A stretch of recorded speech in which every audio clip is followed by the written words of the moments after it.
48 years ago, a young fresh law graduate, ANM Ousainou Darboer, entered the legal arena for what would become one of the Gambia's most successful legal practices. This film takes you on an intimate tour of his humble beginning.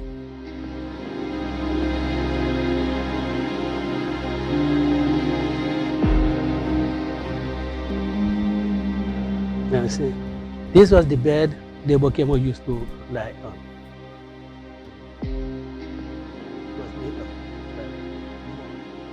His simplicity and kindness. A lot of the time, we do these cases for free. You know why? Because Darboer would be very shy to ask anybody to pay anything. Comme da nga ñu won ko ne ko amulo, comme like ñu la niwal doole waye amulo. Yu ñu lak la dé gëna sawar. Dina la kisal, dina la fayal filing fees. Ousainou mu loyalty a darjata la loyayato anyanta kodo men soto la ma soto. Hinante yakam. We'll go on an in-depth exploration of his contribution to the Gambian jurisprudence. I used to admire him because he was somebody who was going to court and achieving results, outcomes that are positive. When he produced the document, wanted to tell that I rose up to take objection. My objection was upheld, and I said, Alhamdulillah. That deflated constituency. In every sphere and aspect of the law, Darboer's contribution is there. All of a sudden, Ousainou rose to say, and the lawyer said, no, I'm speaking. Normally, when one is up, the other one should sit down. Then when he rose, he said, no, I'm speaking. He said, no, listen to me first. Then he gave that lawyer 5 cases, names of 5 cases, and the rulings, the ratio they said for the lawyer to use against him. Not many lawyers can do that. We'll look at his selflessness and tenacity in the face of adversity. He has nerves of steel. Nothing can scare him. When Ousainou was going into politics, he prepared us. He told us that he was expecting death, he was expecting life imprisonment, he could even be maimed. Ay nim papa di kumandi. Nga solo dimbayal karafalma. That's what he said to us. Nga solo la dimbayal karafalma. When I called Nafi direct and then Nafi answered, she was like, Jojo, they put in Baba in the truck, they put in, and she could see it. She was standing there on the phone, and the next minute the phone just went off. It was off. When the judge made the judgment that the family can go visit, we tried to go visit telling lawyer Nene Cham that 4 mile to Bundato, and they said, well, even though the court gave the order, they had no order from the top, so they wouldn't let any family. So when because I know my dad was old at the time, I'm not sure if I was ever gonna see him again. So that was very emotional for me. And we'll explore why he enjoys a tidal wave of support as a politician.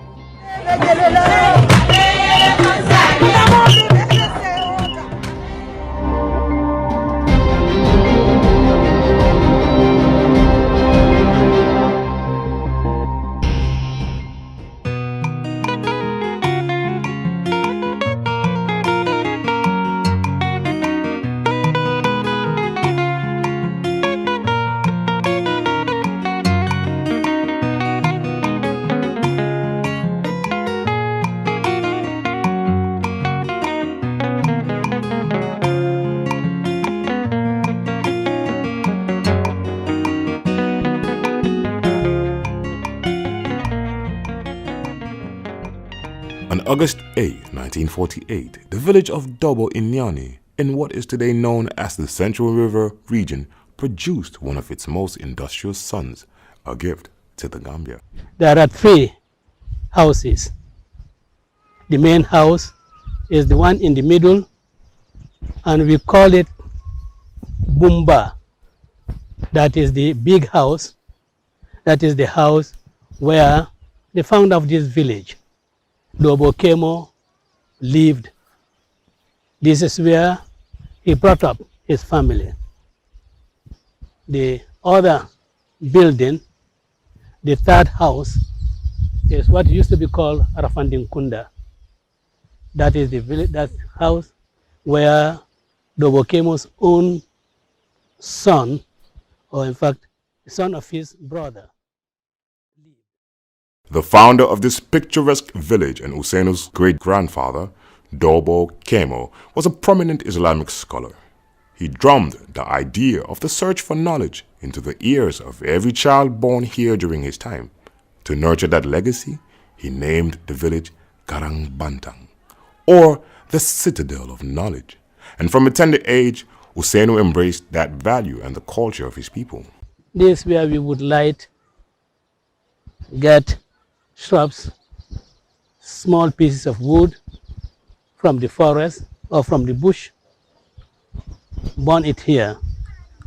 And when we put it at a place, from a distance, you can see smoke and you can see fire. That's where we surrounded this, and this is the Karanta. Here's the Karanta bar. Several of us would sit around this Karanta, recite the Quran. Depending on what level you are, some would have the actual paper, the actual text book of the Quran. Others would have what we call the wala, and they would sit here, we would all sit here and read Quran. And indeed, at a very early age, I really mastered the Quran. I think I finished the Quran at least 3 times before I was 10 years old. Hussein, utumo mulika karanje wol siya bata takle. Utumo mtewe do yari walale bembu. Ndindi mankatara karana walale. Bari wotembo na hakilo mamba atela kuolku. Utumo ya ate dindi tuwab karantu akata bansang aka karantu ni wikino sita asinaja. Ni lifo fana sita asinaja. Ate alkurano bang utumo abedo yarin bat. Alfal kafo nyame. Ko mo man soto jang do bo jang. Pirin kata do bo kemo bala. Kana bulan ntolula. Mei si alkurano bang atara ko itela siyo do tembo. E kama soto do bo kemo la fenko kona afolota yaji atele. Alfali utumo ko fo nyala. Ning anata o karanta dinding be atel ka bula be no maka be karandi killing fay mo beba melbe alqur'ano karanka alqur'ano be melbul asibula ilo alqur'ano ta abol fanan karandi la ta ko siyata ta baki.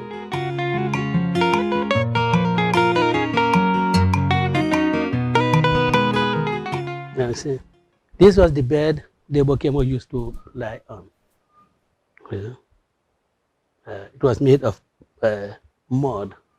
Ousainou has very fond memories growing up in the dusty streets and bushy fields of 𝐷𝐷𝐴 among his extended family and friends, a childhood centered around community life, trust and love, shared happiness and contentedness. I really remember going to the bush to fetch firewood. I also remember taking the goats and the sheep for grazing.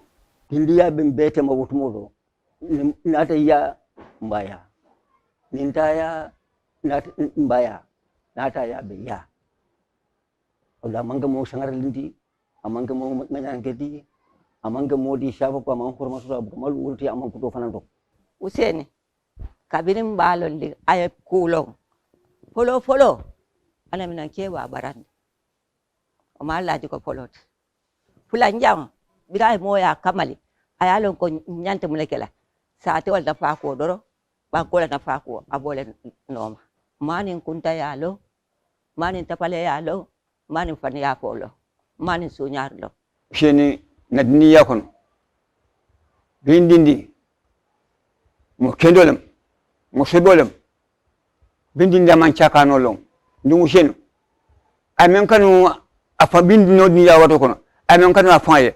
At the latter part of his childhood, Ousainou left 𝐷𝐷𝐴 for the town of Bantang across the river for his primary education. There, he had another wonderful experience filled with warmth and happiness among his family and friends who recall the Ousainou they knew back in the days. Kuluta jan Aram nane na mangku jote. Ba nyama turong buka. Ani mo buka. Ni fem pa ya fo ya. Mo kulurin ba. dafa oyofal waaye nit ñi xamoon ne nag borom xam-xam la du mer te li muy wax daf koy xam.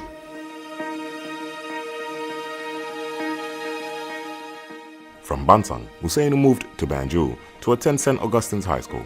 There, he found a new home in the house of veteran politician P.S. 𝐤𝐴 in 19 Boku Street. 𝐤𝐴 was known for hosting students from every region of the country, especially rural Gambia, and paying their tuition fees at the time. Politics then was really creeping into the provinces because the franchise had been extended to the provinces. P.S. 𝐤𝐴 had a lot of support from Salum. So a lot of people were coming from Salum and some from Badibus. So it was a really crowded place, really crowded. Sometimes, when you come from school, you find that, some visitors have come from some part of the country and they have to eat, So they are giving you a lunch. Ousainou fanna stew Ǹjaay Kunda PSA molon dal molon momeyalan ko dal ha nim mome hakilo to de si boy kasila Ousainou man problem soto ane nim mo man fenke ga Ousainou kile ndana la brother mo dabo te le kuliyatade ala may ko kontel le siyatade ya moy ga Ousainou kile la bala plastique jam akadomo le fo ay futation nim mo daw ko arata after ya ko karete l'interne oto bebi daga school asita abuka fani abuka pono no abuka fani abina ba fala besila do fana ba fala ngo do kare tanya gulo saba etanya kare ya ka te l'interne he'll go abuka sifa abuka ni complete taje la nyala do fana. My brother would send me on errands, and the old man himself, I believe he had much more confidence in me, and I think he liked me more than any of them. So when he when he wanted Dettol, when he wanted anything, it will be Ousainou Darboer. In 1969, Ousainou obtained a scholarship to study law at the University of Lagos, or UNILAG in Nigeria. I was the first Gambian to be at the University of Lagos, and before I could really acclimatize myself to the surroundings, it took maybe about 2 or 3 weeks. First thing, my first day in the dining hall was Gary. And I said, look, I cannot eat this. And I asked the matron to really give me curry uncooked. I would put sugar on it and eat that. And you find it very strange. But after, amala, this thing, I used to enjoy it, and pounded yam. Moi, and my first time I ate snail, but when I was told it was snail, I just started thinking about what, snail with its shell, and I said, oh no, my God, I cannot eat that, but when I tasted it, it just looked like kidney. I enjoyed it. And I made a lot of friends. In fact, Christmas holiday and Easter holidays, my friends would take me to their homes, outside of Lagos. After obtaining his Bachelor of Laws, or LLB degree in 1972, Ousainou proceeded to Nigeria's Federal Law School for his BL program. In 1973, he became the first Gambian to be called to the Nigerian bar and was enrolled as a practitioner of the Supreme Court of Nigeria.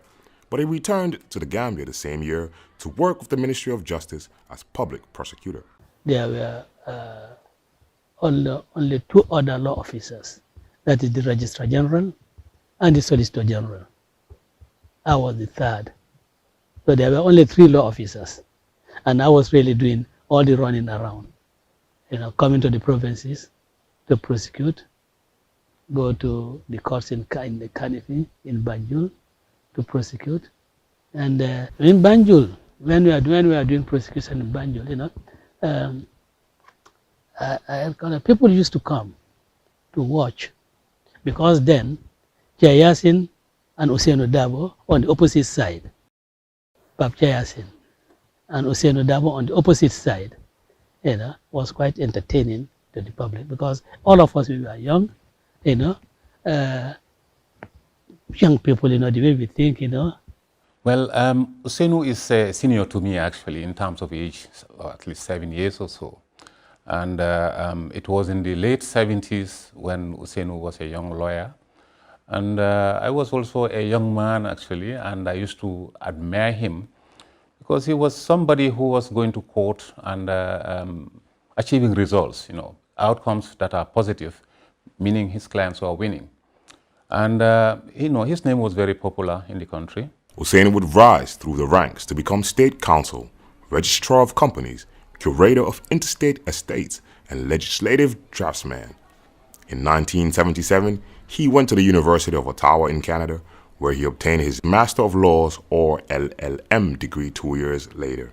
In May 1980, he resigned from public service and established a private law practice under the name 𝐵𝐴𝐴𝐶𝐶 Chambers. In 1980, I was still in the judiciary, then as Master of the High Court. Mr. Darboer himself was then Principal State Counsel. But I don't know how you would describe it. As it so happened, we both left the service at the same time in 1980.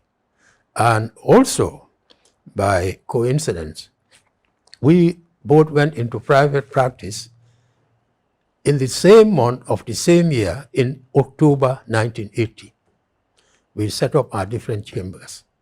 Antuman and Ousainou would immediately become partners and brothers, jointly taking up cases and defending the same clients on a regular basis. The thing is before you can associate with anybody, in my view, you have to be of like mind.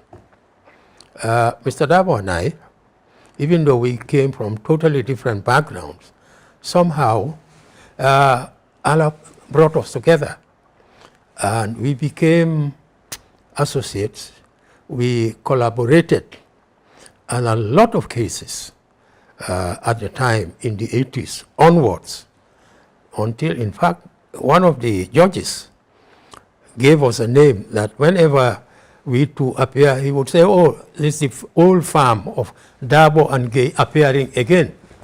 So we became more like big brother, young brother, rather than partners. Our association went beyond the professional aspect of it.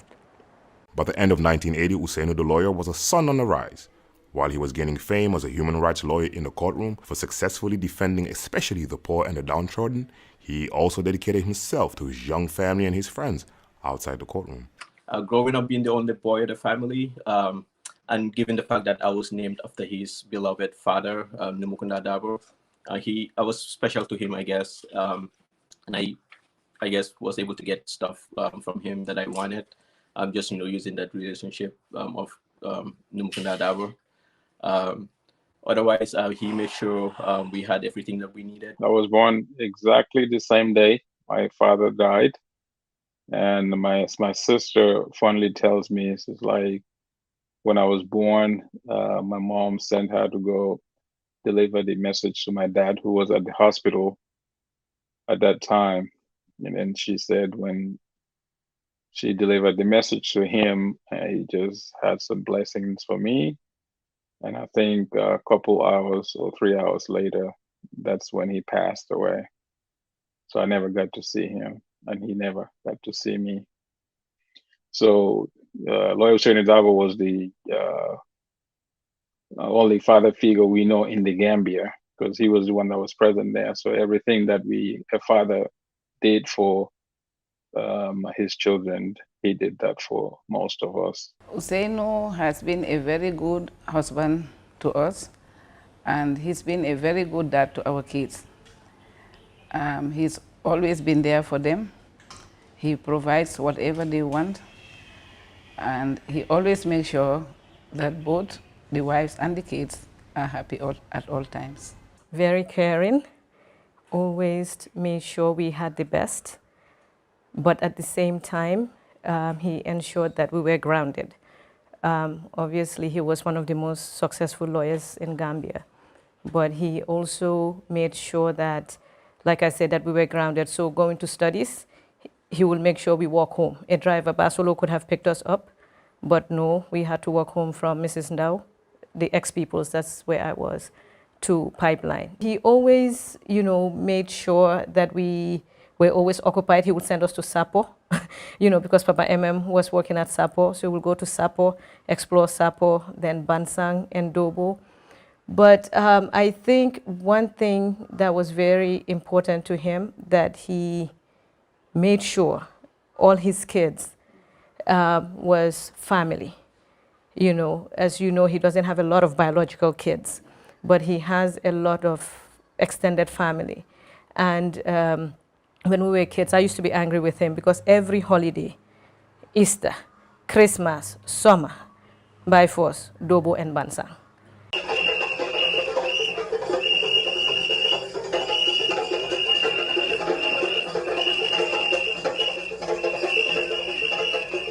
Ousainou nekk na papa joo xam ne dafa emale doomam yi ñi nga xam ne moo leen jur ak ñim jurut ñëpp la boole emale soo ko fekkee si kër fu mu nekkee ak doomam yeeg xale yim yar ak ñeneen dangaa ne déedéet doo xam kanaay kan nekk na papa ju am yërmande nekk na papa joo xam ne bugut pour gis doomam buga dara mbaa mu nekk si dara loo xam ne dafa soxla ndimbal munut ko koo defal loolu moom lu ko sonal la.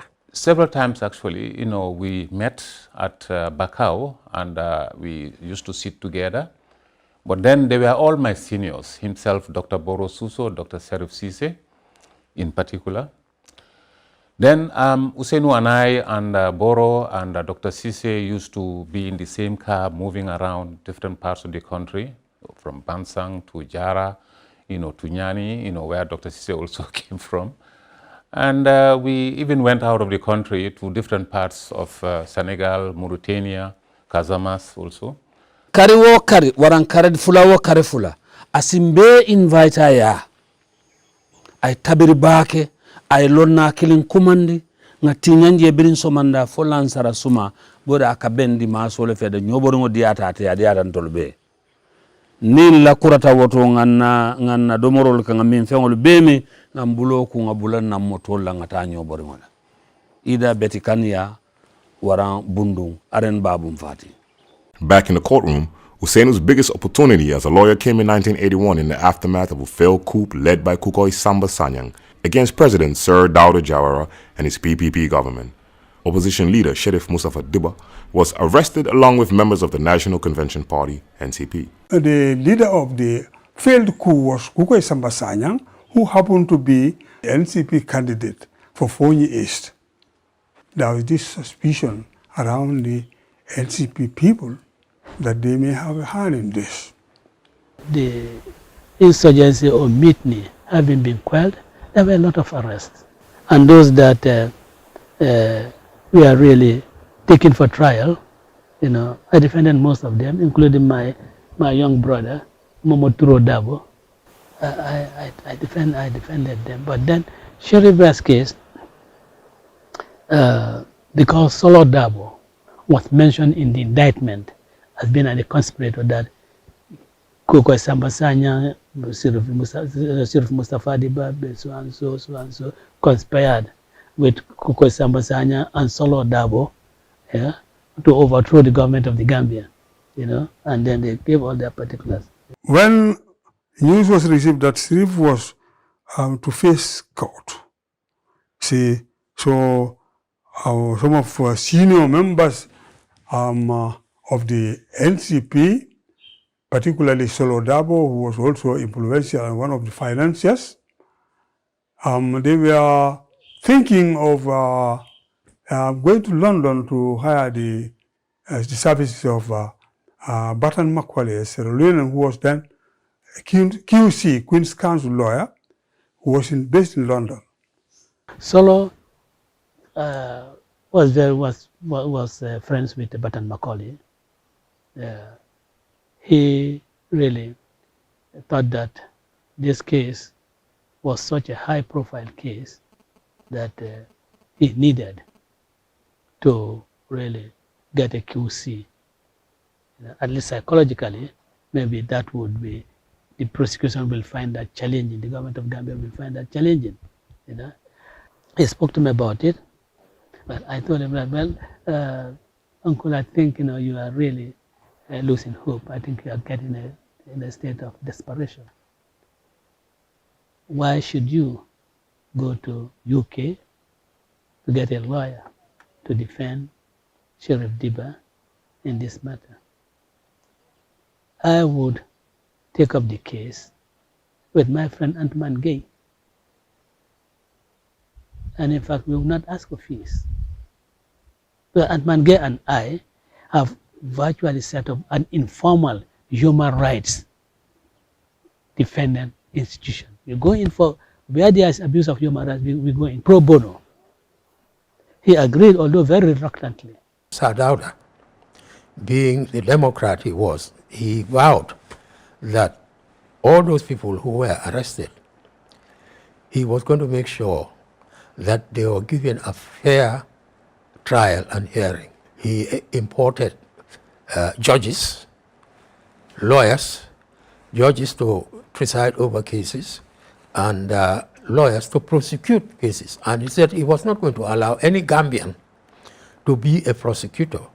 So those judges, one came from England, the rest came from Sierra Leone, Nigeria, and Ghana. The Gambian participation was to defend those who are charged. No kit you be carrying, do not continue back. I don't tell them what a messenger to the courthouse, kana officer. E kanchi munela kanchi bukol tala, otumu lante mankarang, but bukol minito solata menula, ngol boli bukol konole. Volume 2, volume 3, kana la lo bukolo, Nigeria la lo bukolo, nito salta men, they have sita komana natina. We used to be in my dingy office in Cameron Street up to midnight. And Alhamdulillah, I remember 𝐜𝐡𝐚𝐧𝐞𝐥, a very experienced lawyer. He was Attorney General in Ghana under Kwame Nkrumah. He was brought in to prosecute, especially brought in to prosecute Sheriff Diba, and he had one Mr. Thompson, an English lawyer, as his junior. And they had laid out their plans on Sheriff Diba, that how much he was opposing Sadauda in the cabinet, when things come up, and they wanted to bring in the cabinet papers. And then, when they attempted it, straight away, we knew where he was going. We whispered to each other, and said, look, this is where this case is going to collapse. And when he produced the document, wanted to tell that, I rose up to take objection. My objection was upheld, and I said, Alhamdulillah. That deflated 𝐜𝐡𝐚𝐧𝐞𝐥, and understand my koto Antuma is a very humorous person. Tell Mako, my melni nat butoy. You can look at him. It looks like a guinea fowl that is a soaked guinea fowl, because the way he was going up and down. You know where guinea fowl that how they just there. There were 53 witnesses arranged against Sheriff Mustafa Diba. Darboe won the case. Gratis. He refused to be given a butut. When the judge pronounced judgment, the state prosecutor, 𝐜𝐡𝐚𝐧𝐞𝐥, he congratulated us, particularly Mr. Darboe, for the sort of work. He said he never realized, he didn't think there were lawyers of that quality in the Gambia. I cannot describe to you the jubilation that took place in court. After the 1981 trial, Ousainou became a star lawyer and a household name in the country, alongside Antuman. Together, they appeared before the courts week in and week out, defending clients, showing a great deal of generosity, selflessness, and service to humanity along the way. Kési sam, lu bari ci kési sami. du daan charge fees because dangaa ñëw am yenn sax man dama daan lifin sax comme dangaa ñëw won ko ne ko amuloo comme like ñu ngi la néewal doole waaye amuloo yooyu lak la dee gën a sawar dina la kiisal dina la fayal filing fees maa ngi fàttaliku du ma tudda tur am na benn waay dañ ko daaxoon liggéeyu kaayam li nga kooku bi mu ñëwee su daan ñëw koot comme su ñëwee koot nii war a delsi beneen koot moo ko dee jox paas pour kooku ñëw koot mu win keesam bi ñu compensate ko kooku foo naa kera bi mu ñëwee ba jël cegam bi si lañ ko gëj a gis yooyu noonu yu baree xam nga du ma tudda turi nit ñi dafa bari. I see it, and Mr. Darboe saw it as serving the public.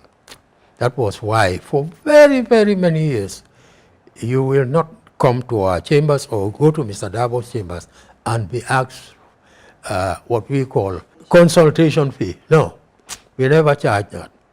And in fact, not only consultation fee, but actual legal fees as well. If I tell you the people who owe us legal fees, which are still unpaid, you will be surprised. He will come home and he had benches at home for people to see. You come at home around,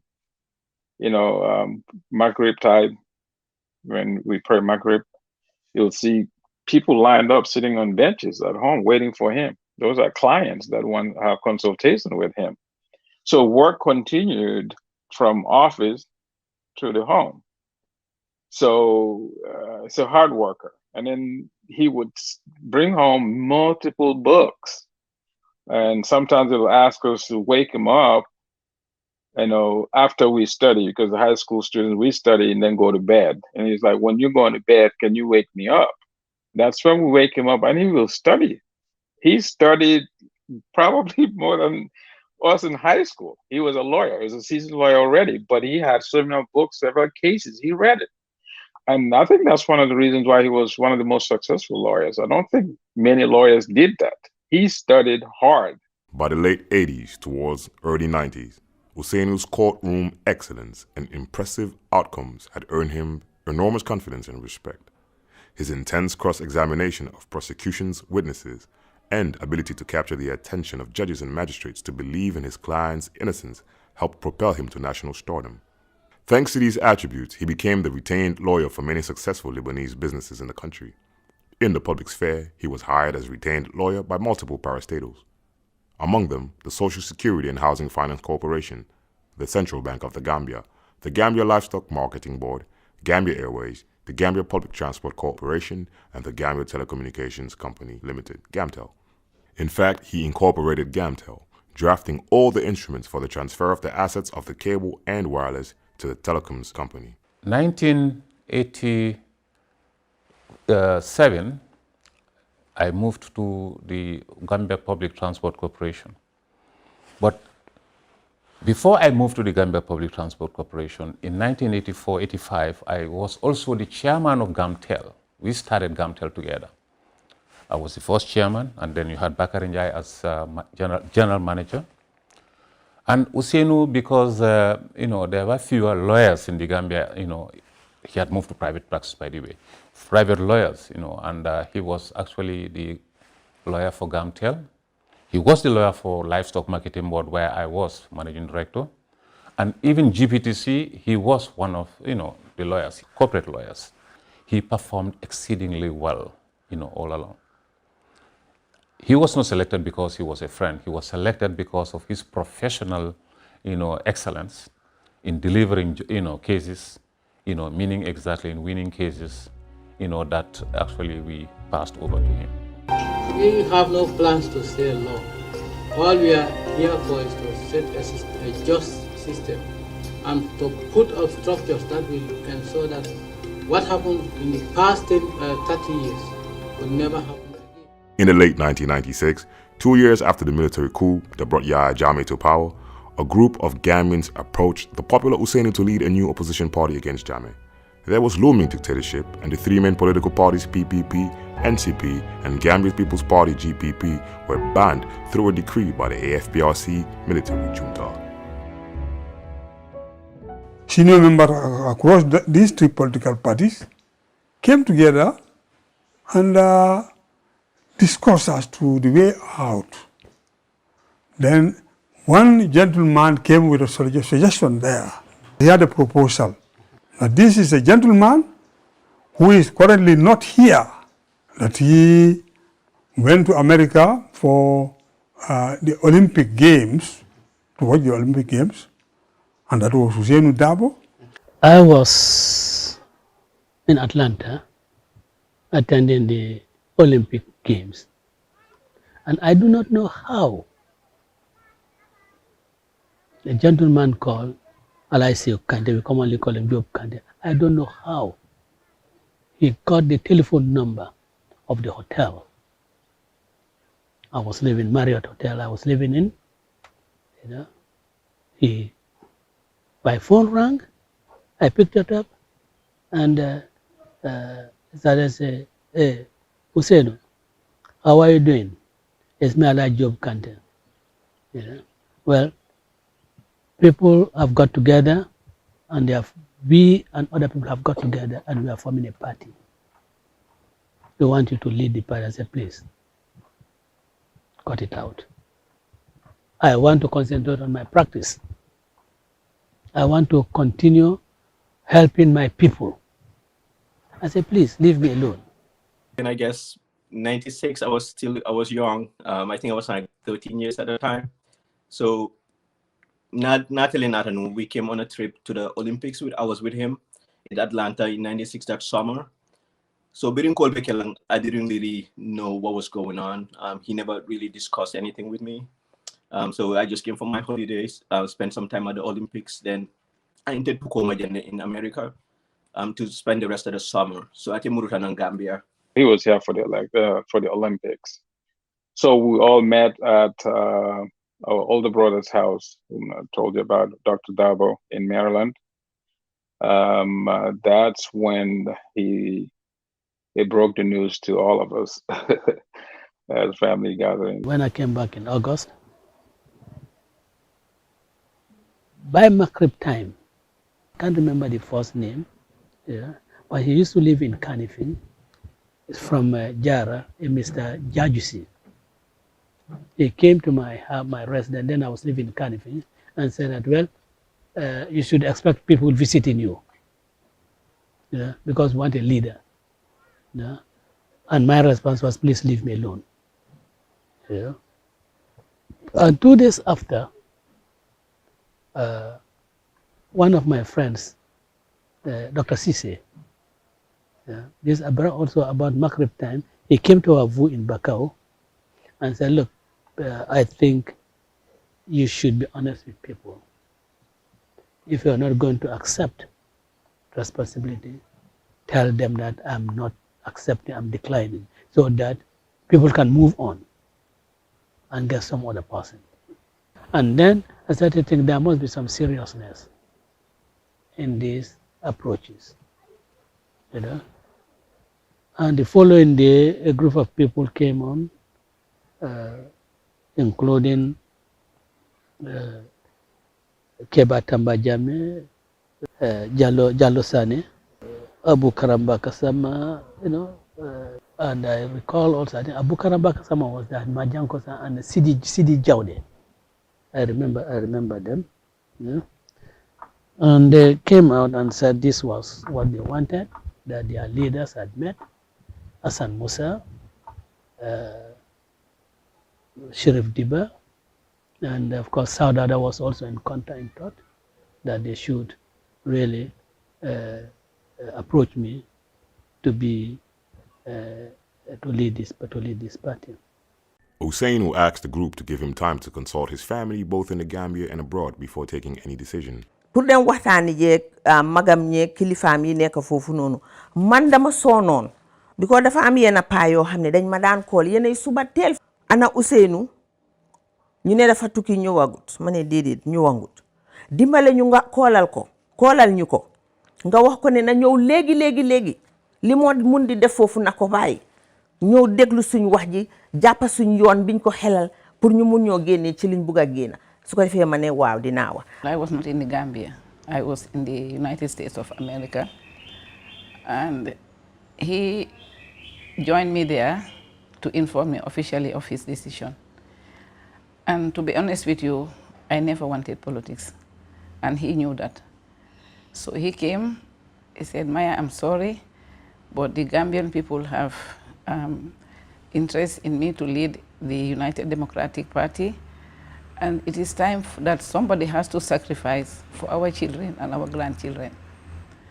So I told him, Ousainou, even though I don't like politics, you have supported me all my life in whatever I wanted to do until I achieved that goal.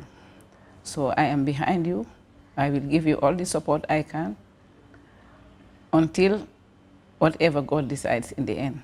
I was in the US when he came, so he informed us, and I think I was about 20 at that time, but still a kid, so I was really excited because it's like we're going to State House.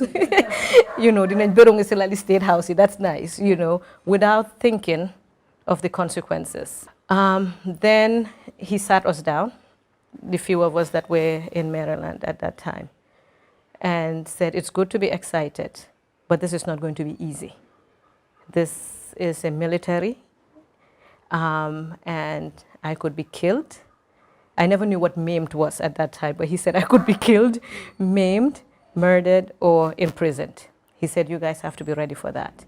But it was too abstract, honestly, at that time, because the fight had not begun. I came first to hear, saw my mother. I told her, well, this is what I've been asked to do. God myself approached me, you know. And I don't want to say anything without consulting you. As he said, well, since Gambians have confidence in you, you have my blessing. Go. God will protect you. Gambian ko lejikdela, yera jikota ya dela. Ta yamfata. Adu alasi kanta.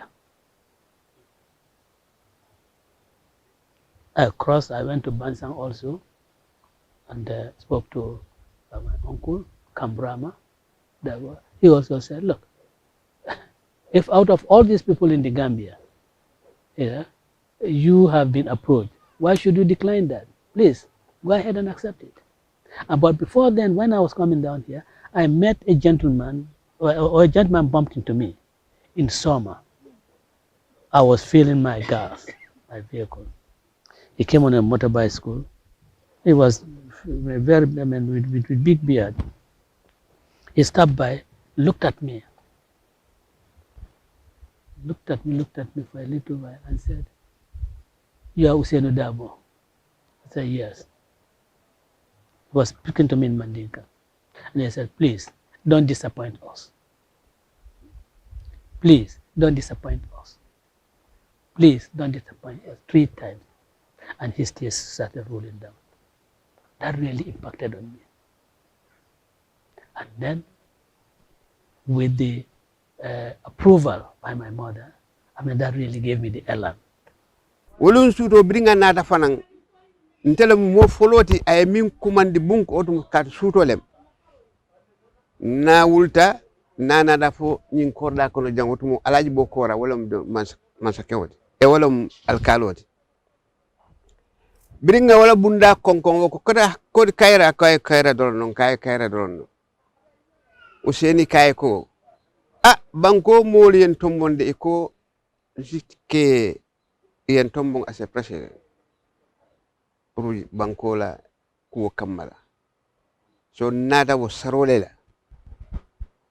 akay ko mbe ko mabi mbe ko masin yim banko be tembo minto londo min bete bulu amma nyanna wesla ngalon ko nim banko mboli yete tombong fu ala yete ke president yim banko kan woto de be mol nyaada fitalade.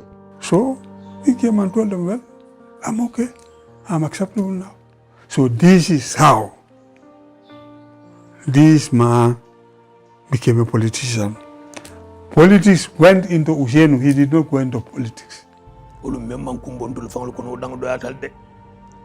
Katu killing ala fon sonta ujusula kan wen ku bondi bari bisilari mbake no nati fana yem fel no ngata betala fula a fanju be ngam a fango kumbota tumo men ke kilinten tul kono men man nyanjo jolongulu nga kadu nga force to dundi kulata man laf men Ousainou was the wealthiest lawyer in this country nde nsi fem fo no ejel ani sinte akenente ana fulunti kodo babul num afirinta baki anda hinante yata law firgo soto kam.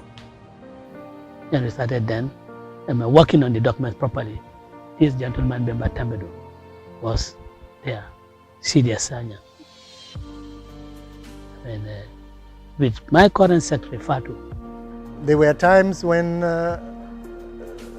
the security aspect or atmosphere in the country at the time was a bit dicey. Not many people were prepared to come out openly, in support of the party. So we were a few brave ones, I would say. 𝐜𝐡𝐚 𝐆𝐚𝐻, in whose house the first meetings to set up the UDP were held in Pipeline, and Bolong Sonko, who was also a member of the UDP at the beginning, and a few other people like Fabus, who had a stationery shop in Banjul, and Fat Nyang, who was the typist at the time. And our work was to develop the new manifesto and the party constitution. And we worked tirelessly in a couple of weeks, to do that. Nda kumandil, ante prepare. Akonye seran kayanam, akonye ni dol fatatal. Yal nte kandita damanding dol nyelde. Akonye ko mbeduna politiko kon, akonye mo sineng mfisi ataminti.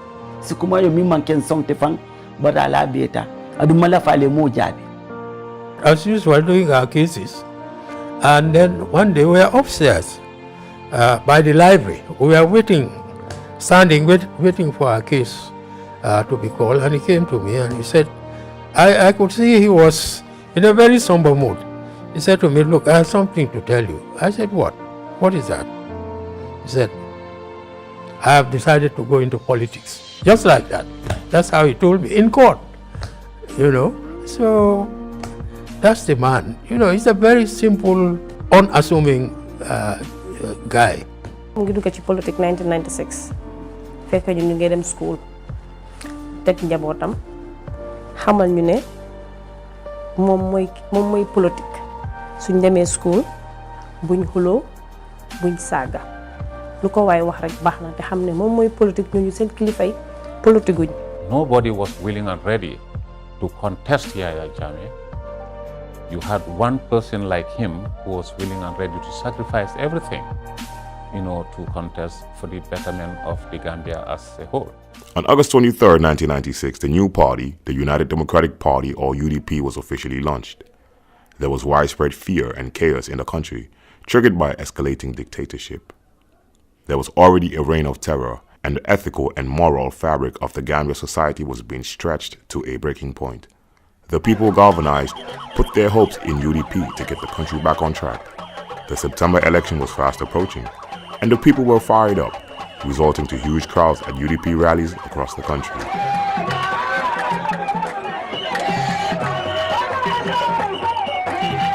We are ordinary citizens, ordinary folks. We have nothing to intimidate people.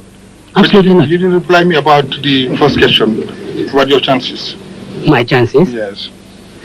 I don't know whether I should use the Latin word res ipsa loquitur, But can you if you look outside there, and this is just from the greater Banjul area, not from other parts of the country. But that wasn't enough to stop the dictatorship. Ousainou lost to Jammeh in an election widely condemned as flawed because of the absence of a level playing field.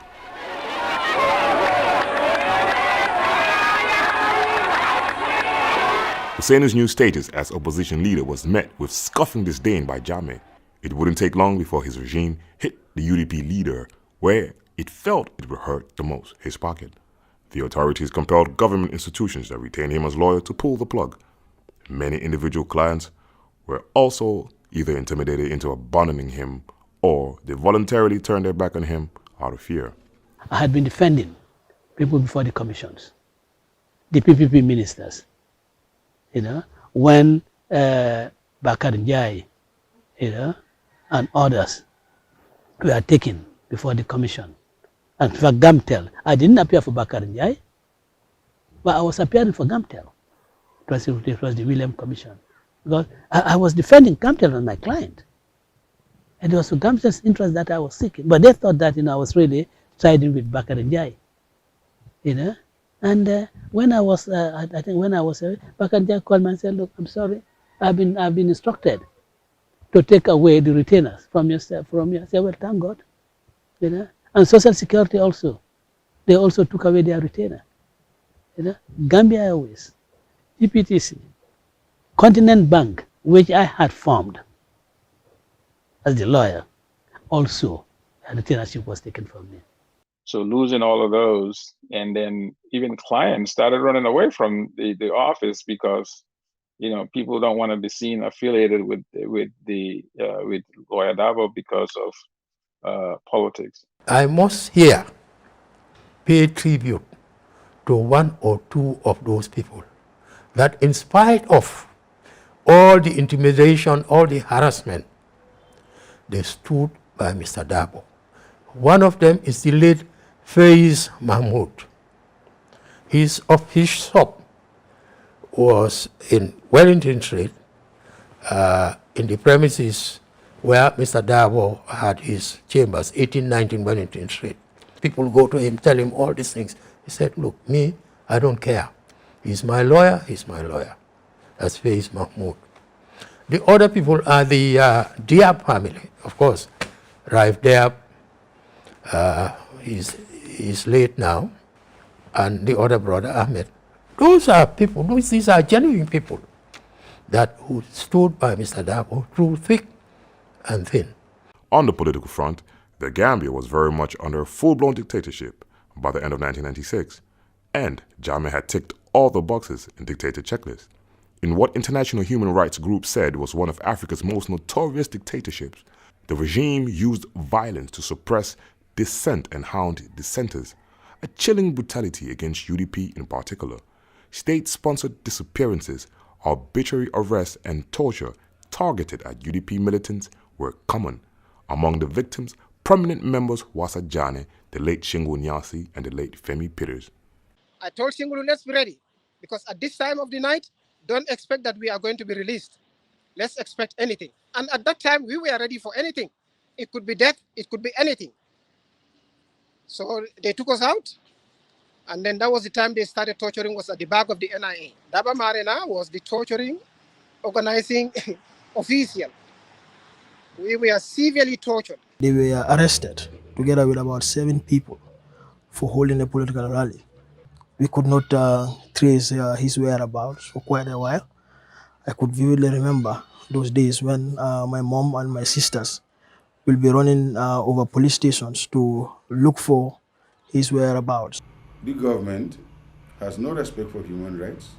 The government continues to violate the human rights like the way you violate, some of us violate the 10 Commandments. You understand? It's a habit. It's not only a habit, it's a practice. 2 arrests. The first was in 2010, and this was like Good Friday. That pained him. He took the personal because he told me they arrested him, I think, the day before Good Friday. So he couldn't perform his Christian duties, and he was really offended by that. And by then, he was like 64, and was given 8 months. So in my mind, 8 months is like not too much time. You could work with that. But it was still harrowing because I knew his health was failing, and Mile 2 is not a great place you want to send your daughter, anybody with failing health. And it was a long 8 months for the family. I was worried sick. Anytime I got a call from back home and I watched my phone, I thought, oh gosh, hope this is good news. But we came out of it. And my dad being my dad, the first thing he said when I said, welcome back, he said, it was an exciting experience. I'm like, oh God, here we go again. But that's my dad for you. Sometimes it goes like every 3 months, barely, we expect that something will happen.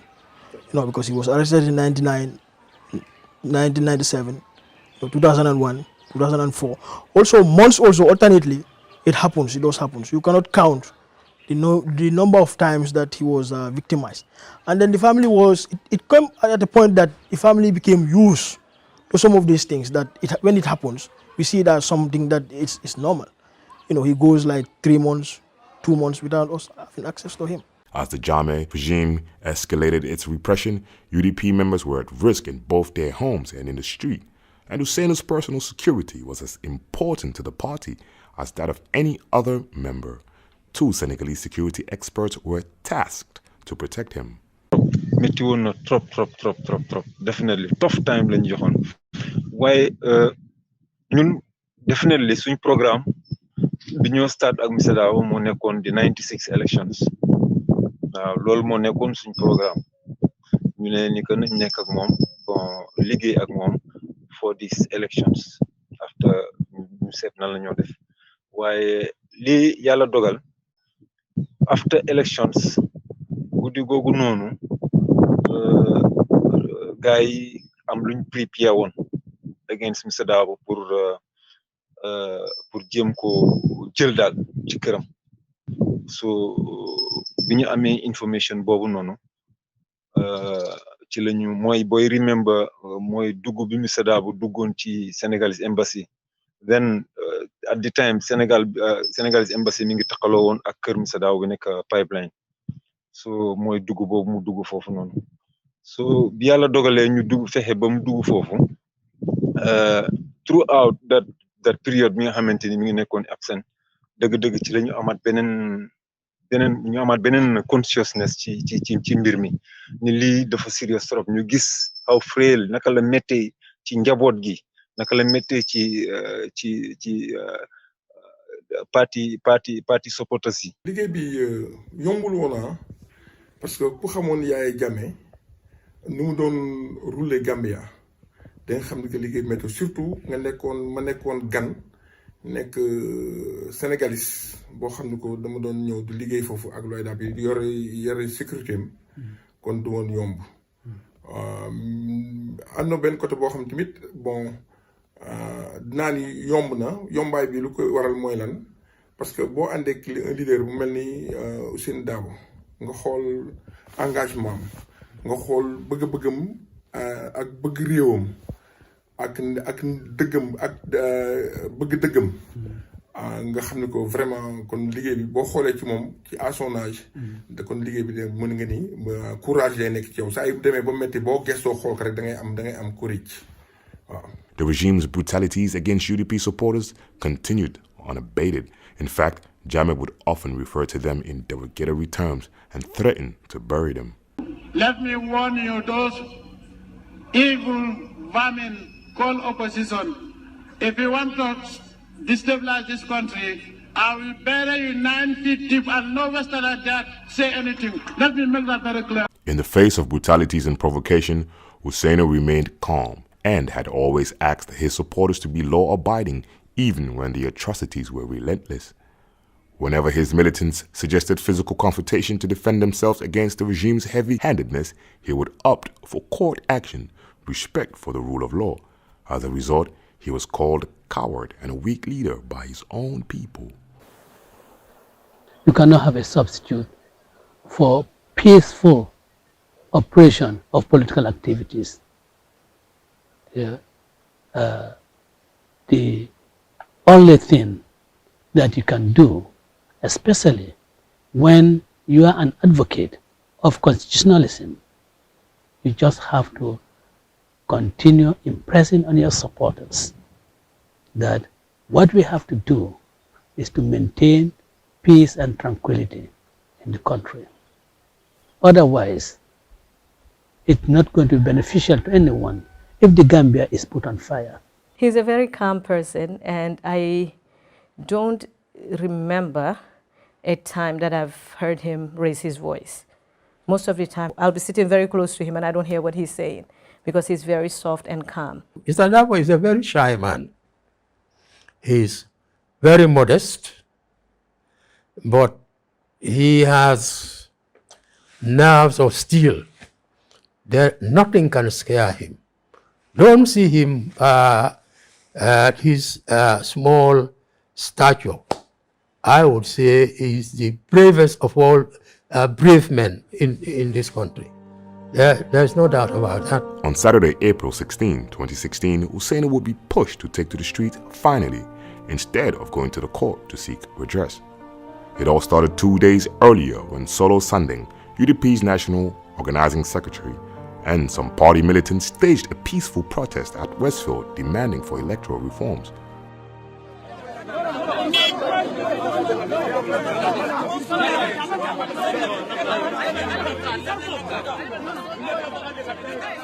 A few moments into the protest, security agents arrested Solo and others and took them away.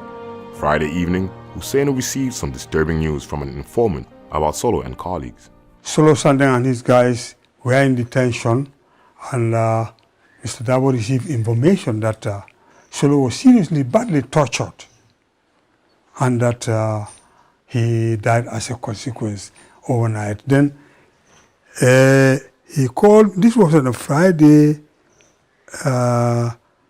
night, that he called me to say that, well, he had this information that Solo died in detention, and people like Fatoumata Jawara, Fatou Camara, and some of these detainees were badly tortured, and they are seriously suffering.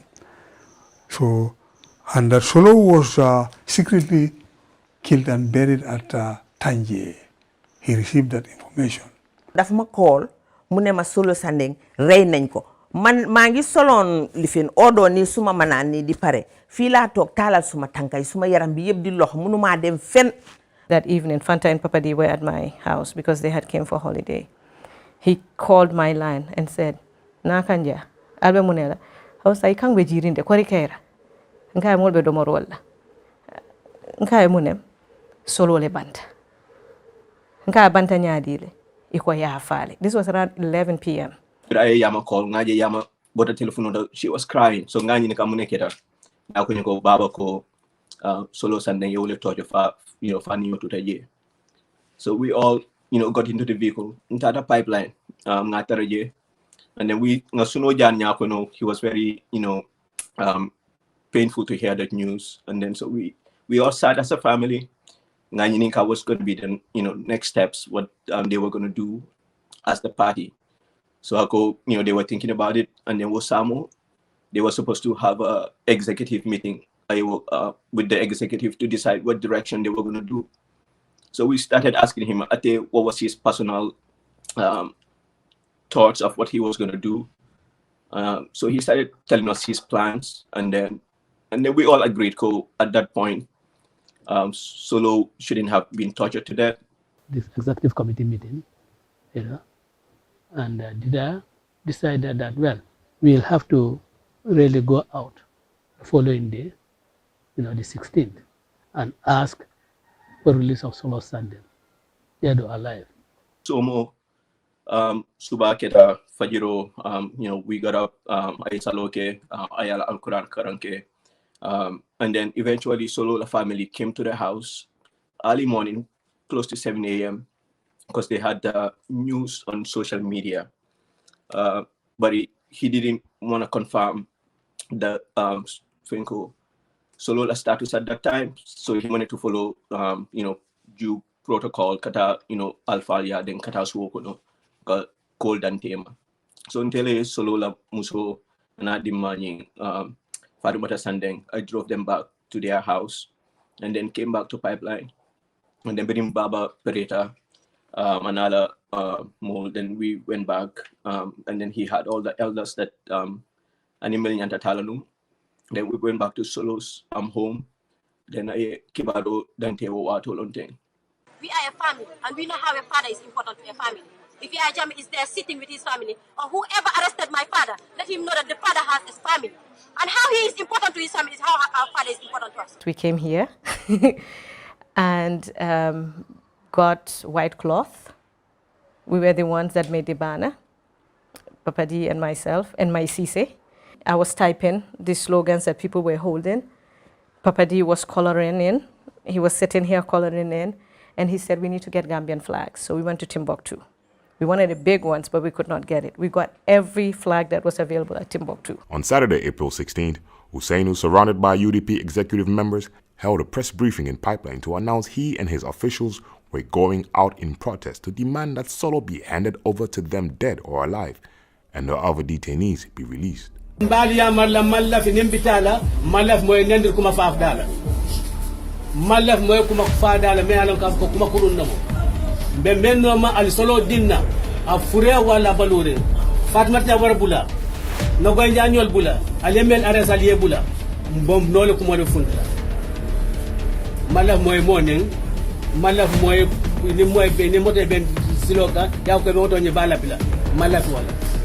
Because on a peaceful demonstration, nimme yen soto jeto, Gambia le jareta nyada. Natra solo sifa, dinding, natra sifa, Gambia ye.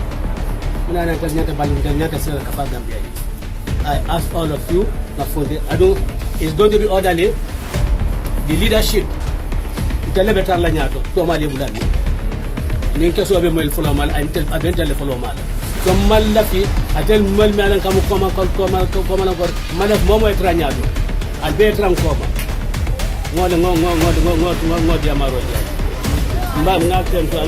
It wasn't something that I was prepared for. I was just calling him to check how he was doing, knowing that he's lost one of his militants. And then he just gave you this news, say, I've had the conference, but I'm going out to ask. I said, okay then, that's fine. We are behind you, Baba. Whatever you do. But it's like, after when I put the phone down, my whole body was shaking. I could remember Lamin Diba, when they called the meeting, he stood up. Why are we wasting time? If Solo has sacrificed his life, why should we wait? Let's all go out. There's nothing to discuss. Let's go. Some of the family didn't want me personally to go out, but until I didn't care anything. And we all knew anything can happen. We can all end up, losing our lives that day. I remember I was newly married. I was 5 months married. Then the Muso called the night before, Kafaiko, Samade, most likely Nina Bekela. People are gonna go out, and I don't see myself staying behind. I might most likely go, and I'm not sure what's gonna happen. But it cool keda, ngabe tum alabulunga karafa alama, and she'll be fine. ANM Papa di command. Na solo dimbayal karafalma. That's what he said to us. Na solo la dimbayal karafalma. What he said was, I am going out. Whatever happened to me, my deputy will run the party. That was me. And he went out. Release Solo! Release Solo Sunday, dead or alive. Release Solo Sunday, dead or alive. Release Solo Sunday, dead or alive. The protest was quelled a few minutes after it started as armed security forces clamped down on Ousainou and colleagues and arrested them.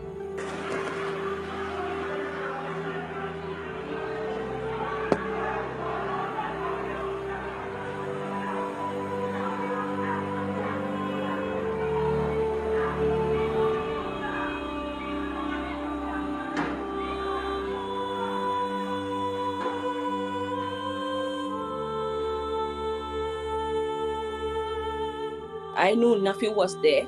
My other cousin was there. And there's another boy that my mom brought up. They were there, all 3 of them from my mom's house. They were all there. So I called Nafi direct. When I called Nafi direct, and then Nafi answered. And then she was like, Jojo, I can't find Keba. I said, what do you mean I can't find Keba? She said, and she was like, Jojo, they put in Baba in the truck. They put in, and she could see it. She was standing there on the phone.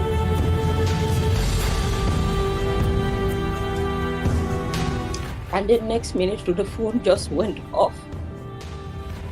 It was off. You continue, be aga Elton, Keraba Avenue. So sila benen truck binyo. So mu wacha, guy wacha door niti. So sila daw, madam tey suma loxo papa bi mané ko né baba mu xol ma mané ko né bay len demonstration bi ni kañu délu ci kër bi bala la gaay di gaay.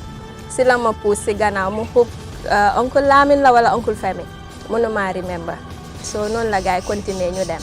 So ñu dem be aga fini buga romba Elton bi rek si la gars dina door di leen dóor so ñoom oncle Lamine Diba ñoom oncle Femi ñu def ko si digga ñu soraan ko pour protect ko pour buñ ko gaay so foofu laa nekk di yuuxu di jooy di akati suma loxo bi fekk suma beneen brother alkaali tamit mu ngi taxaw suma gannaaw maa ngi ko ne alkaali ñu ngi dóor baaba ñu ngi koo gaañ so moom tamit xam naa ni ma doon yuuxoo noonu mu ngi ko doon disturb so mu jël ma mu dugal ma si office Global Properties bi so ma duga fa ma nekk di jooy di jooy.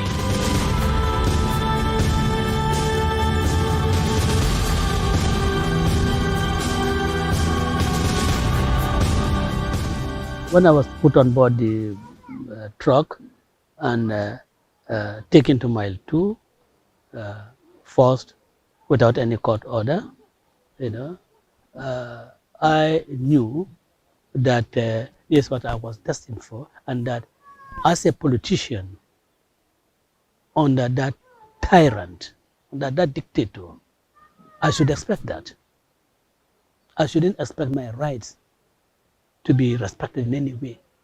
So psychologically, I was ready. The only time they nearly succeeded in breaking me down emotionally and psychologically was at the PRU, when I saw Fanta walk in. That really, Fanta Jawara, when I saw Fanta Jawara walk in, that really put me in a state. How did I go to prison with him? Maybe only God knows.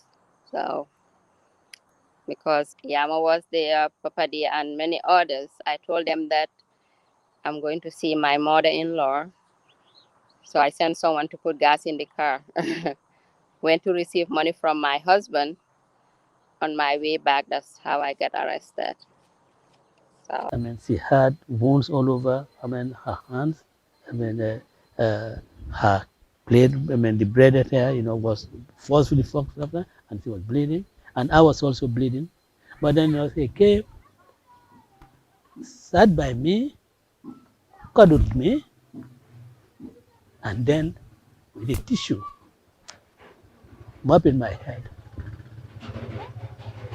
and said, "Baba, it will be okay." With that word, "Baba, it will be okay," that kind of surged my courage. Ousainou and co. were prosecuted for holding a demonstration without permit. Couple of weeks into their detention, they started looking malnourished, sick, largely as a result of poor food quality and bad conditions in prison. Each time they appeared in court in Banjul, in public, the health of especially Ousainou had deteriorated, sparking fear and anxiety in his family.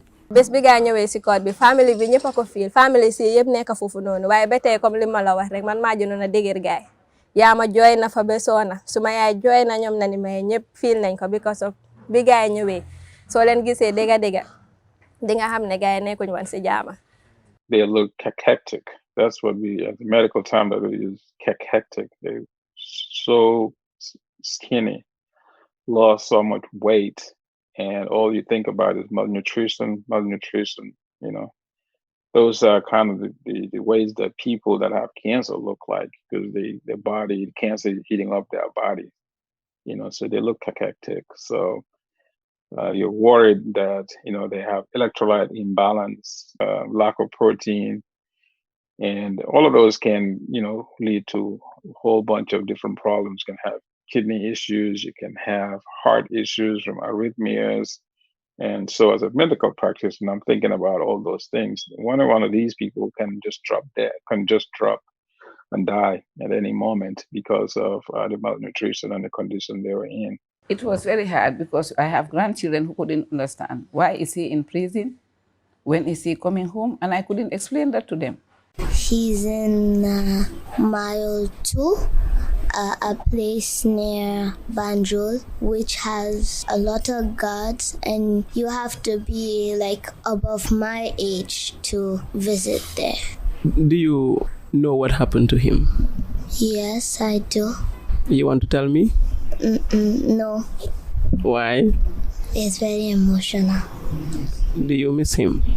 A lot.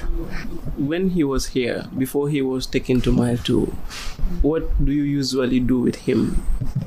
Like, he takes us out to different places, sometimes to his job, telling us how he does his job and all.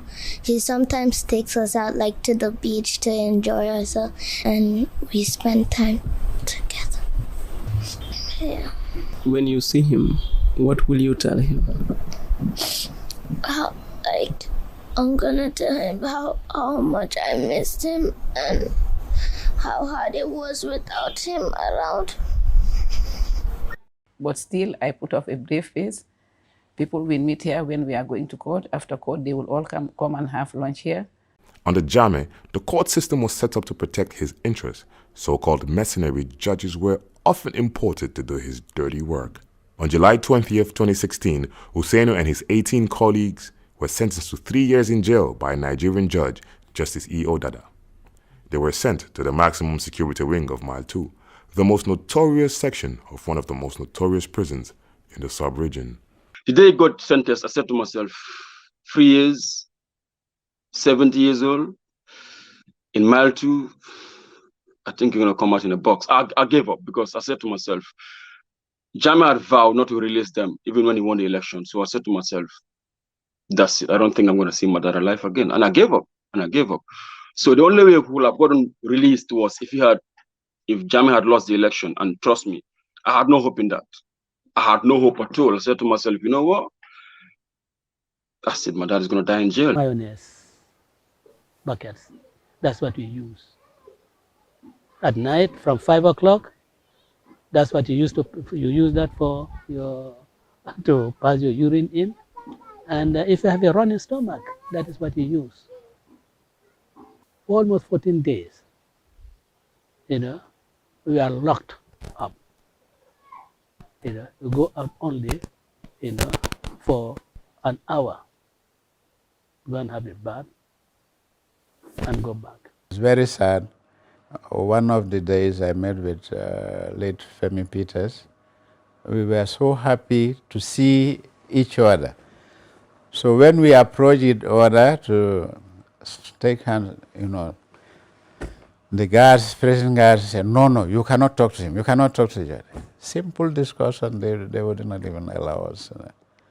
And Ousainou, at one point we met at the family visit. He was receiving his family and I also came. So that's the time we had contact. But otherwise, they always want to isolate us from each other. They do not want us to communicate. I didn't have a toilet. I didn't have a towel. And one Nigerian convict came to me and stood by and said, Uncle, I have a towel which I've never used. It's fresh. I also have toothbrush and toothpaste. The toothbrush is fresh. I've never used it. If you don't mind, I can give them to you. I said, thank you very much. So he gave me his towel and toothpaste. And when they allowed my family to bring in a towel and toothpaste and everything to me, I went to him and said, well, I have towel, I have toothpaste and everything, but this towel, can you allow me to keep it as a souvenir? And he agreed. So I have preserved it. They are still with me with the toothpaste, the soap, and the towel. I still have it. And even the cup, Ovaltine cup, which I was using when I want to drink water, pouring water in it, I have it. The pail, in which I look after myself, I also have it. They're all preserved. When the judge made the judgment that the family can go visit, we tried to go visit. I'm telling lawyer Nene Cham that for Mile 2 Bundato, and they said, well, even though the court gave the order, they had no order from the top, so they wouldn't let any family. So when because I know my dad was old at that time, I'm not sure if I was ever gonna see him again. So that was very emotional for me, and I started crying in the car. That was the toughest moment for me. But then, once, I got home, Ngokobe say Alabulu again. We just prayed and hoped for the best, and then hope justice would be served. 3 months after that, you could see him. after they were convicted. That was difficult. I cried that day too, because he was in shorts and he was very small. So I think I went with Auntie Sally and Nanme, and actually not to even see him, because they would not, they allowed him only 2 or 3 visitors. So we, Auntie Sally, Nanme, and I think Binki Khadija too, got in. So I put my name for Uncle Femi, to go see Uncle Femi, to see also how he was doing and whatever he needed. But I saw him, I saw Paisenu there, and I just started crying. I just started crying. Then he sent me a note from Mile 2, and I still have that note. And he basically said, "Nah, Kanja, don't do this. You are my source of strength, and you are very strong. So if you cry, that means that not everything's okay. And I need you to be strong for me. Seeing you like that today was very upsetting. Please never do it again. You know, be strong for me." Yeah, so that was tough. There was a nightmare, there was a smoke coming out, more electrical wiring in the bone kanunje. So I ended up having an asthma attack. Where after a body tentable, it at that night. Yeah, ikai ko fanta fuila inhaler la. Then you inhale and you nati. Then after that, police officers kept on coming to Runtala female wing yento. That kongana nge check. That kongana nge check. To me mbelali njenka foko malong what was he going through? But that moment, mol bina kila bina dorong. Lem nga nteko no, I'm sure he is feeling something. Ka foko malong for as manying fa mbatandile, fa bem falale. At least kabiri molbe PIU nabe siri nyobalale abenje kanne mfanambaji kan, but this time you more separately amalong what I was going through personally ntangamira wala that would have been ala hardest moment. biñ demee ba ma gis Ousainou ak lifinam bi xam nga dafa bari caaxaan moom duy jël dara mu dal di taxaw dal di ne seet leen suma lifin bi naka la mel. Suma kala bi laa jël muur ko si suma kanam gi bugguma koo gis dama jooya ba mënuma téye suma bopp. Later on, I was allowed to see them. I was very emotional, very much. But Darboe was still determined and told me, "Ajam, don't cry." I cried, of course, I wept. Because it was sad to see him in prison, which we have never thought of, and it happened. To see him in such condition, the manner he was dressed. Namna confinement to moy melore e usen samba confinement anala mulbe e ko entel sama musolbe dame ndunda konoto luwolo sira l'hôpital pour nga Ousainou je ndara lundo l'hôpital nga Ousainou taraje kar ko be muka satro muka bayno nga Ousainou taraje to yentel dunde sira lo kono ye Ousainou sandi sanjo koto peran koto fenkete je sanjo be kilayka ngamira nin kumbote nyako be yabulal ntara jonkon kono ko leftara jonkon to nkumbota fo jonkon kono ngamira Ousainou la ndara jonkon kono kumbota bari ko yarmadum imantambi kula nga nyafita. Ousainou and co didn't serve the 3 years in jail. In December 2016, ANM Ousainou won the presidential election under the opposition coalition ticket against Jammeh, sparking wild celebrations across the country. The people had won against dictatorship.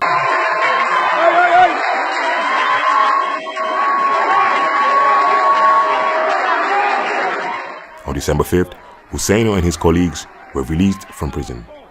They were received by family and supporters at a parked courtroom in Banjul.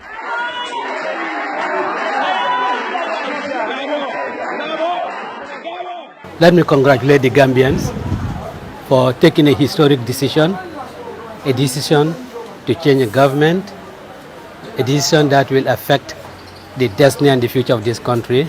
It's a very bold decision, and it's a decision that was taken in anticipation that the best will be done for this country. The Gambians have spoken, and they have spoken without any ambiguity.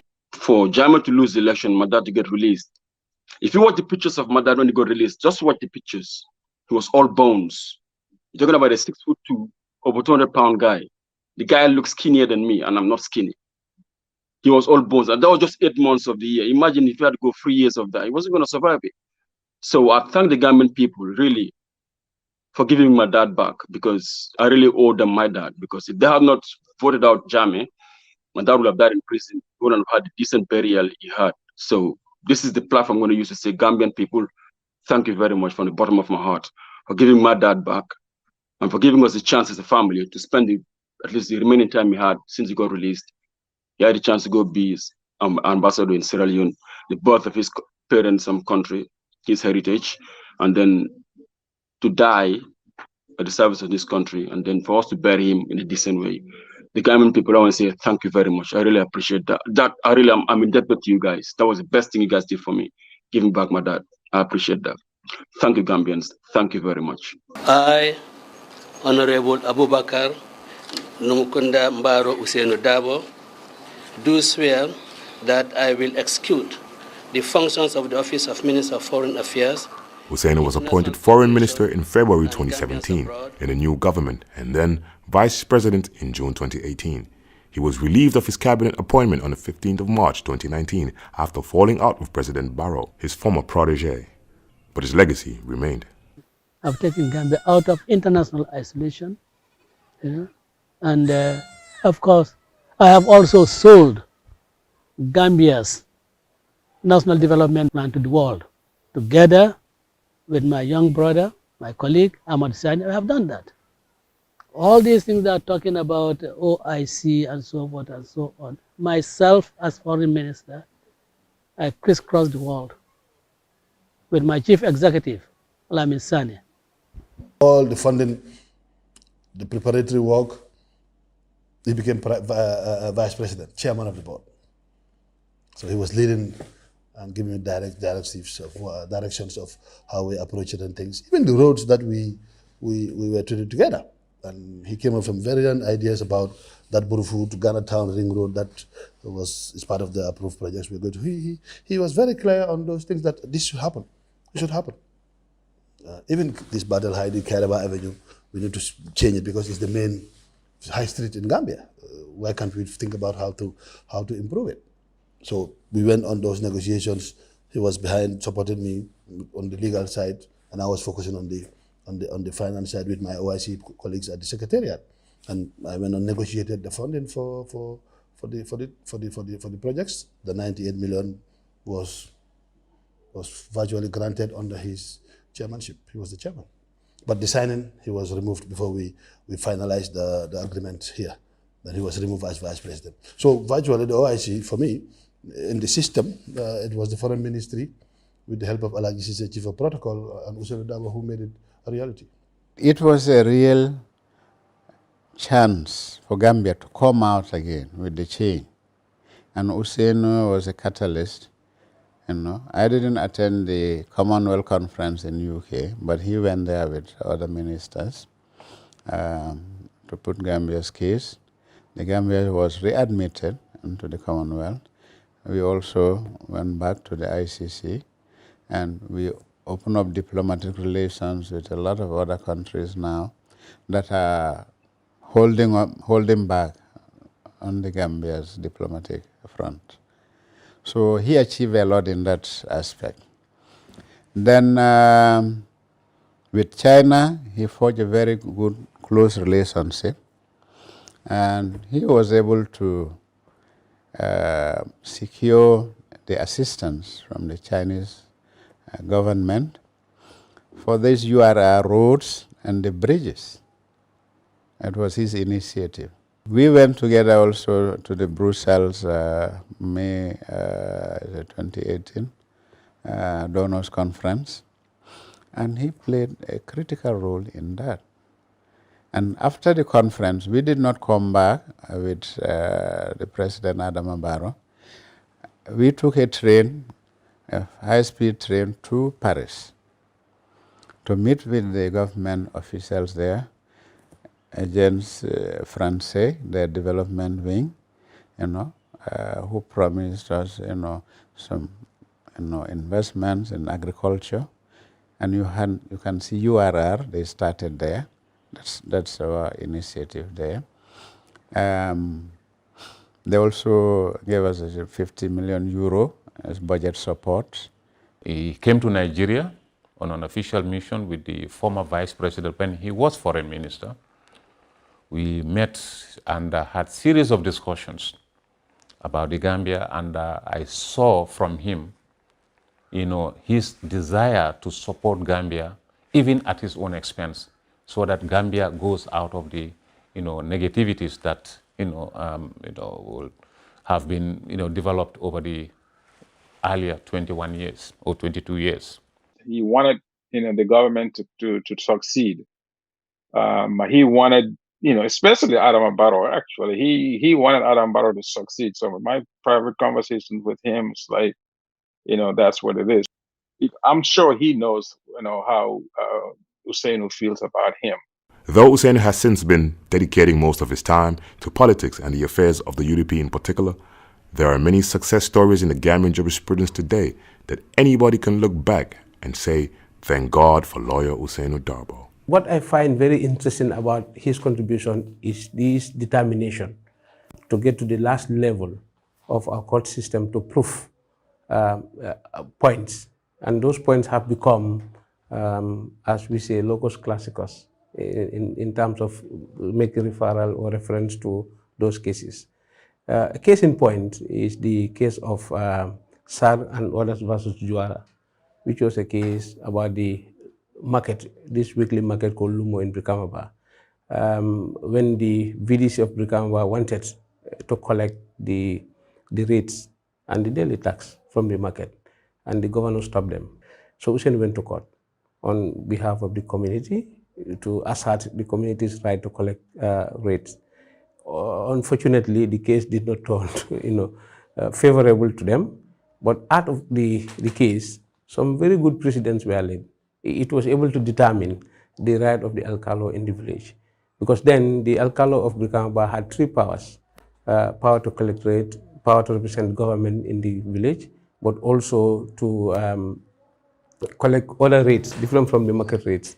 So the court was able to differentiate these three powers, and then the power to collect rates was then transferred to the area council, which became the precedent. Now area councils are collecting rates, and I'm sure through GRA also. With an amazing grasp of the Constitution, Ousainou was renowned for his tirelessness and meticulousness in the quest to get to the bottom of cases he believed needed settling once and for all. This is a person who would say, let's go to the next court for two things: either to prove his point, but also for the case to settle some legal doubts. And through Ousainou, so many doubts have been settled. I am sure the famous case that everybody knows him for, and he has participated, which produced very good legal principles, is the case of Fatou Badji versus Joseph Bassen, the case that came out from the old Joswang. It was about Sinana rice fields. That case settled our land issues. It was able to prove that in the Gambia there are 5 ways to prove a land. And that case is now the most cited case for proving land in the country. And Ousainou did that. And when I spoke to him about that, he said, I did not start that case. So he took the case from the appeal court level, and they lost. He said, no, I still believe that the issues are not settled. And he proceeded to the Supreme Court. And now, in the Gambia, you know how to prove title to land. In every sphere and aspect of the law, Darboer's contribution is there. In about 1983-84, during the Senegambian Confederation, some terrible incidents happened in the Fonyis, Sintet, Mayok, Arankonkunda, Kamfenda, and other villages. The Senegalese, led by some Gambians, went to those villages and collected the village heads and elders, and would take them to the Bantabas to be very, very badly humiliated and tortured. Now, I know one person, Boto Jaju from Sintet. He came and saw me and said, look, we cannot have this. These people, these are our elders. How can we allow this thing to happen? And Mr. Darboe, I said, look, we have to take them to court. We sued the government, South Africa's government. That case took a long time. It was done pro bono. The case of Manson Dambele, who comes from my village of Lights. That case was important because people go to court for various reasons, especially businesses. And businesses who have suffered or that have suffered lost would want to recover through damages. So the case now is the case most cited for specific and general damages, how to prove specific and general damages. So it was through 𝐜𝐡𝐚𝐧𝐞𝐥 tenacity and belief in the court system, especially believe in the appeal process, that the Supreme Court of the Gambia in Manson Dambele versus West African Examination Council, that the court was able to determine what constitute specific and general damages. In all his career as a lawyer, Ousainou would go at any length to help promote the application of the law for justice, even if that means empowering the opposition lawyer. His approach to the legal process is one of his credentials that place him on top. I was on the bench as a magistrate. There was a case I was presiding. I won't tell you the case, and the lawyer on the other side. But all of a sudden, Ousainou rose to say, and the lawyer said, no, I'm speaking. Normally, when one is up, the other one should sit down. Then when he rose, he said, no, I'm speaking. He said, no, listen to me first. Then he gave that lawyer 5 cases, names of 5 cases, and the rulings, the ratio decidendi, for the lawyer to use against him. Not many lawyers can do that. Because after all, I think this is the philosophy of Ousainou. It's not about winning cases. It's about presenting the facts and applying the law for justice to be arrived at by the court. And that's the duty of a lawyer to court, is to aid the court, but also aid the parties to arrive at the just decision. So that's lawyer for Ousainou Darboe for you. What attract people to Ousainou include his humility and selflessness, always willing to put the people first. He has always risen above the confines of himself. Ousainou mumo nation kilingolati aman kuloro fula soto ala thengo ani mo bele kanyandaje nsafo ye Ousainou la hinantea nga Ousainou la je nin kome misal fa tele be sirin jambe sirin damen bi mo be tambila ayamo e woka memfo wala ma bulole manketa ni yalon iba sutira de saja ni jo falenta kome mbota borola domande akakete ake ni jiten sai nga wodula to ala problem o be momenti wala mu nata balaje wota ba soto la lata bita mendi la wala karala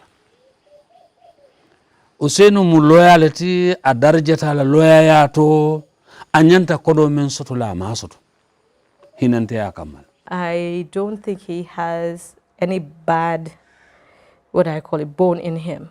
I think he's one of the most forgiving people. I have seen people turn their backs on him and he takes care of their families. After they're dead, their families come back to him. Konton simanda samantenna bulobe miracle